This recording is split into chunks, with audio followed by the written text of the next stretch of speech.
کیا آپ کو معلوم ہے 14 اگست کون سا دن ہے؟ 14 اگست آزادی کا دن ہے۔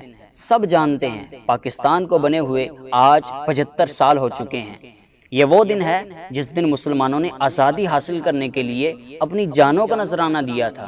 جب پاکستان بنا اس وقت 30 لاکھ مسلمان شہید ہوئے تھے۔ 14 اگست آزادی کا دن ہے اور ان شہیدوں کی برسی کا دن ہے۔ برسی کے دن میوزک نہیں بجایا جاتا، شور و غل نہیں کیا جاتا، شرابیں نہیں پی جاتی، ون ویلنگ نہیں کی جاتی، رب تعالیٰ کی ناشکری نہیں کی جاتی۔ 14 اگست کو قرآن کریم پڑھیے، روزے رکھیے، فاتحہ خوانی کیجیے، خوب عبادت کیجیے، شکرانے کے نفل پڑھیے اور پاکستان کے لیے شہید ہونے والوں کو ایصال ثواب کیجیے۔